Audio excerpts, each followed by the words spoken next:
राजेश पवारांचं मनापासून अभिनंदन करणार आहे. त्यांनी परवा एक चांगला प्रताप घडवला तुमच्या तालुक्यात.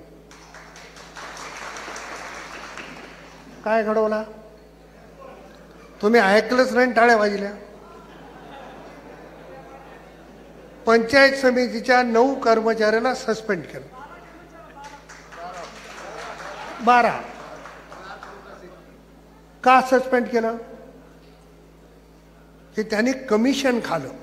बरोबर आहे, कमिशन खाल्लं म्हणून सस्पेंड केलं. आता मी जर चोर असेल आणि दुसऱ्यानं चोरी करू नये म्हणलं तर कसं जमेल? मग त्यालाही गुत्तेदारीचं कमिशन बंद करावं लागेल. आधी हा कमिशनचा विषय आपण बंद केला पाहिजे.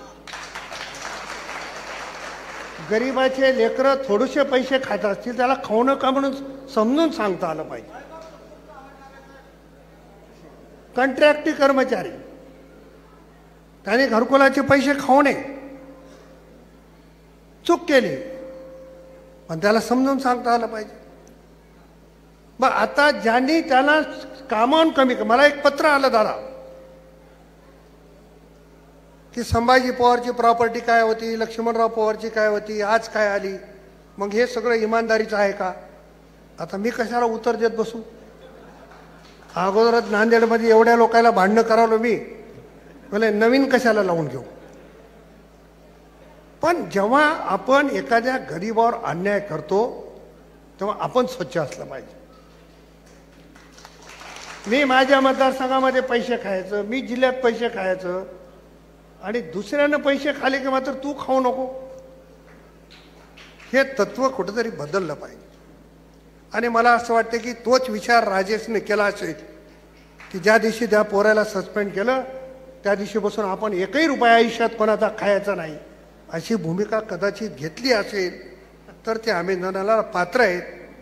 नाही तर हे थांबणार नाही. हा काही दोष एकाचा नाही.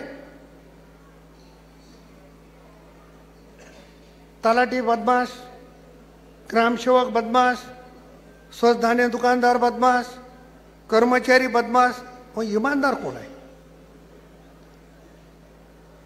इमानदार कोण आहे? मग हे जर ठरवायचं असेल आधी आपण इमानदार असलं पाहिजे. आपण स्वच्छ प्रतिमा निर्माण केली पाहिजे. आणि आपल्या नांदेड जिल्ह्यामध्ये हेच चाललंय की पूर्वी शेतकरी संघटनेचे नेते भाषणामध्ये सांगायचे की 1 दाना पेरायचा 1000 दाणे काढणारा माझा बळीराजा आहे. आणि हे 1 रुपया निवडणुकीत पेरतात आणि लाख रुपये निवडणूक झाली काढतात. ते कोण बघते? याला तुम्हाला आळा घालायचा आहे. माझ्यासारखा सामान्य कुटुंबातला कार्यकर्ता एवढे पक्ष बदलल्यावर निवडून येतो, त्याचं कारण काय? कारण मी तुमची नाळ कधी तुटू दिली नाही. सर्वसामान्य त्यांच्या पक्षश्रेष्ठीकडे तक्रार करा, मी काय बोलणार आहे. परंतु कोण्याही गरीब माणसावर अशा पद्धतीचा अन्याय होऊन थोडक्यापुरतं चांगलं वाटलं असेल. काही मंडळी राहते, आमदार साहेब तुम्ही फार चांगलं केलं, 12 लोकांना सस्पेंड केलं. का केलं? किती कमिशन खाल्लं?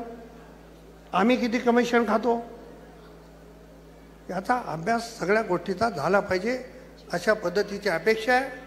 त्याच्यामुळं असं पैशाच्या ताकदीवर